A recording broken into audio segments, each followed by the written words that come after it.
Federal agencies are investigating the collapse of Silicon Valley Bank. The Silicon Valley Bank. The second biggest bank collapse in U.S. history.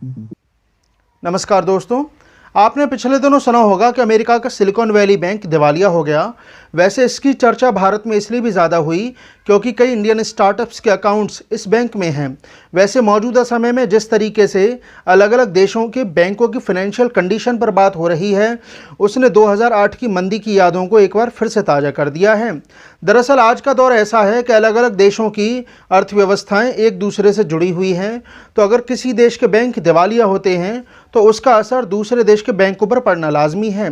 तो आज की इस video में हम जानेंगे कि बैंक के दिवालिया होने से किसी देश की अर्थव्यवस्था पर क्या असर पड़ता है। तो आइए हम शुरू करते हैं। दोस्तों, जैसे ही सिलिकॉन वैली बैंक के दिवालिया होने की खबर सामने आई तो इस पर इंडियन स्टार्टअप्स का परेशान होना भी लाजमी था, क्योंकि इस बैंक में स्टार्टअप्स खासकर टेक कंपनीज का पैसा लगा हुआ था। इसके बाद ये सवाल उठा कि आखिरकार इन स्टार्टअप्स ने इस बैंक में अकाउंट ही क्यों खुलवाया। तो उसके बाद ये बताया गया कि ये बैंक स्टार्टअप्स फ्रेंडली और बिजनेस फ्रेंडली रहा है, जिसकी वजह से इस बैंक में अकाउंट खुलवाया गया, क्योंकि ये बैंक भारत में रहकर ही अकाउंट खोलने की फैसिलिटी देता था और इसके लिए केवल एक पासपोर्ट की ही ज़रूरत होती थी। दोस्तों, भारत में ऐसे कई स्टार्टअप्स हैं जिनकी फंडिंग जापान, सिंगापुर और अमेरिका जैसे देशों से होती है, क्योंकि उन कंपनीज़ का भी इस बैंक में अकाउंट होता था। ऐसे में स्टार्टअप्स को काफ़ी आसानी भी होती थी। वैसे अभी ये पक्के तौर पर नहीं बताया जा सकता है कि आखिर कितने स्टार्टअप्स का पैसा इस बैंक में लगा हुआ था और उनकी कितनी रकम इस बैंक में जमा थी। दोस्तों, 2008 की मंदी के बाद बंद होने वाला सिलिकॉन वैली बैंक अमेरिका का दूसरा सबसे बड़ा बैंक है। तो अब ये जान लेते हैं आखिरकार ये बैंक डूबा कैसे। तो माना यह जा रहा है कि बीते 9 मार्च को SBV फाइनेंशियल ग्रुप्स ने अपने $2.25 बिलियन के शेयर्स को सेल करने के रिगार्डिंग एक अनाउंसमेंट की। इसमें यह भी बताया गया कि ये बैंक अभी तक अपने पोर्टफोलियो में से $21 बिलियन की सिक्योरिटी को सेल कर चुका है। इसके अलावा ये भी क्लैरिफाई किया गया कि इस इन्वेस्टमेंट सेल में अभी तक इस बैंक को $1.8 बिलियन का लॉस उठाना पड़ा है। दोस्तों, जैसे ही ये खबर लोगों को पता चली, उन्होंने अपनी जमा पूंजी निकालने के लिए बैंक के बाहर लाइन लगानी शुरू कर दी। इसका नतीजा ये हुआ कि ये बैंक एकदम से कोलैप्स हो गया, क्योंकि सिलिकॉन वैली ने भी दूसरे बैंकों की तरह अपनी रकम को गवर्नमेंट ट्रेजरी और लॉन्ग टर्म बॉन्ड्स में इन्वेस्ट कर दिया था। ऐसा इसलिए क्योंकि ये इन्वेस्टमेंट दूसरे इन्वेस्टमेंट के कंपैरिजन में ज़्यादा सेफ भी होता है और ज़्यादा फ़ायदेमंद भी माना जाता है। ये इन्वेस्टमेंट शॉर्ट टर्म में भले ही ऊपर नीचे हो, लेकिन लॉन्ग टर्म में हमेशा फ़ायदा देने वाला होता है। इसी को देखते हुए सिलिकॉन वैली बैंक ने 2022 के आखिर तक अपने $91.3 बिलियन को गवर्नमेंट सिक्योरिटीज़ में इन्वेस्ट कर दिया था, जिनमें से 97% बॉन्ड्स ऐसे थे जिनका मैच्योरिटी पीरियड 10 साल से भी ज़्यादा था। दोस्तों, जब तक ब्याज दरें कम थी तब तक तो रिटर्न ठीक ठाक मिल रहा था, लेकिन जैसे ही महंगाई बढ़नी शुरू हुई तो फेडरल रिजर्व ने भी ब्याज दरें बढ़ानी शुरू कर दी। इससे बैंकों को परेशानी होने लगी। आप इसे इस तरीके से समझिए कि साल 2022 के शुरुआत में जो बेंचमार्क इंटरेस्ट रेट 0.5% से भी कम था, वो मार्च 2023 तक बढ़कर 5.25% हो गया। इससे हुआ ये कि जो हायर इंटरेस्ट रेट के साथ बॉन्ड्स मार्केट में आए, वो मार्केट के लिए ज़्यादा अट्रैक्टिव साबित हुए। इसका मतलब ये है कि जो पुराने बॉन्ड्स थे वो मार्केट के लिए अनअट्रैक्टिव हो गए, और ऐसी कंडीशन में सिलिकॉन वैली बैंक के ज़रिए जो बॉन्ड्स मार्केट में बेचे गए वो उसके लिए घाटे का सौदा साबित हुए। ये एक कारण भी रहा सिलिकॉन वैली बैंक के डूबने का, क्योंकि कोविड के दौर में इस बैंक को स्टार्टअप्स फंडिंग के लिए संसाधन इकट्ठा करना मुश्किल हो गया, जिसकी वजह से कई कंपनियों ने अपनी रकम इस बैंक से निकालनी शुरू कर दी।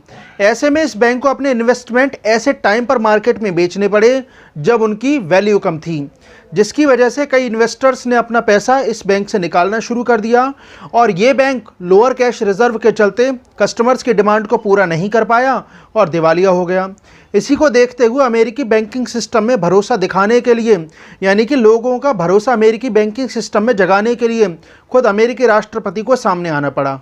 Today, thanks to the quick action of my administration over the past few days, Americans can have confidence that the banking system is safe.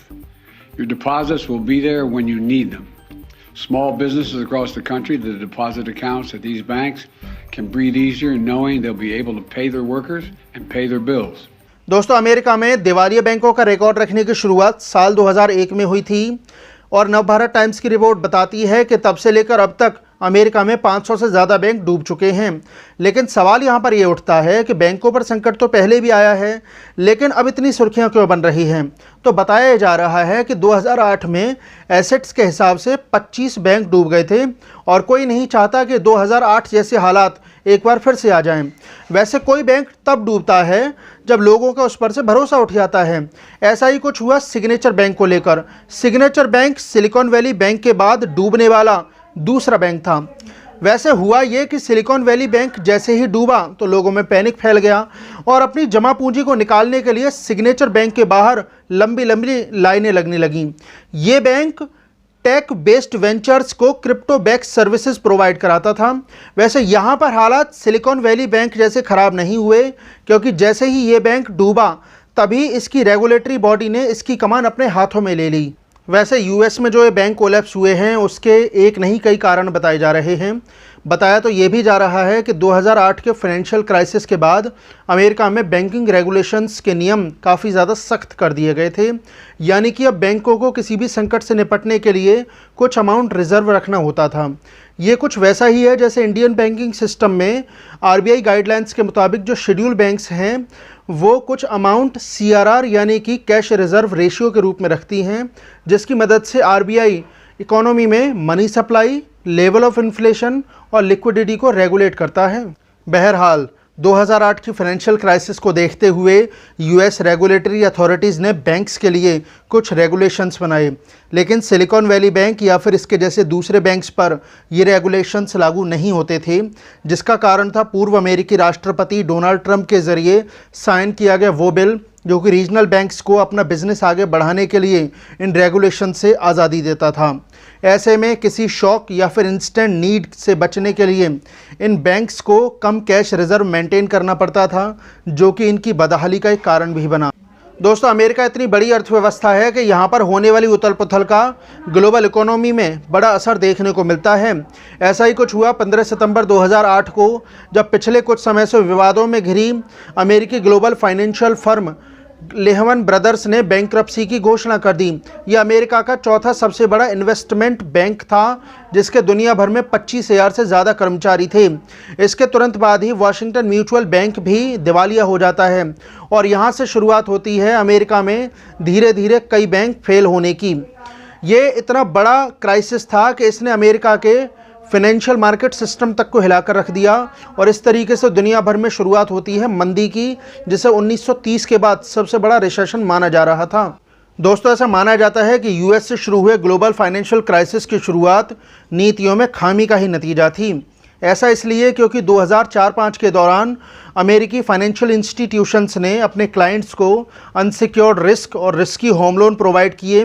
इसका नतीजा ये हुआ कि एक के बाद जो लोन डिफ़ॉल्ट्स हुए, उससे जो क्राइसिस आया उसको संभालने की सभी कोशिशें नाकाफ़ी साबित हुईं और इस क्राइसिस में अमेरिकी फाइनेंशियल इंस्टीट्यूशंस पानी में कागज़ की कश्ती की तरह बह गई। हालांकि आज ये बात एक दशक पुरानी है तो आज की डेट में ये मायने नहीं रखती, लेकिन मौजूदा समय में अलग अलग देशों के बैंक जिन चुनौतियों का सामना कर रहे हैं उसने एक दशक पुरानी इन यादों को फिर से ताज़ा कर दिया है।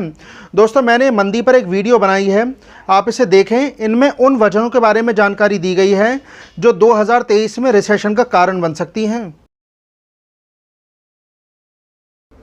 दोस्तों, अब ये जान लेते हैं कि ये जो दोनों बैंक कोलैप्स हुए हैं उनका ग्लोबली क्या इफेक्ट दिख सकता है।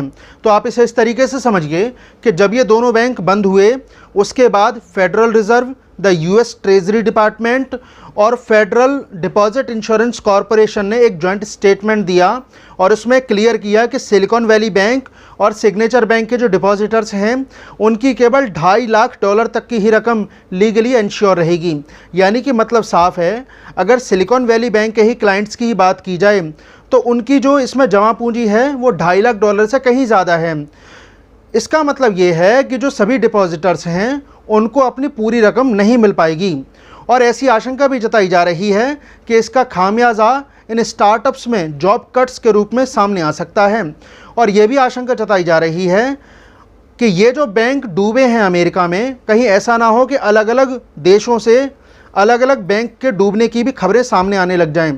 दोस्तों, अब ये जान लेते हैं कि इतना सब कुछ होने के बाद भी जो इंडियन बैंकिंग सिस्टम है इस पर इसका क्या असर हो सकता है या फिर पड़ेगा।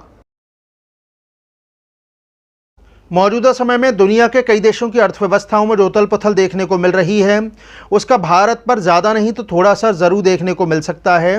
दोस्तों, पिछले साल 2022 में आरबीआई ने एक फाइनेंशियल स्टेबिलिटी रिपोर्ट जारी की थी जिसमें बताया गया था कि इंडियन बैंकिंग सिस्टम काफ़ी मजबूत है और इसके पास पर्याप्त मात्रा में पूंजी भी है।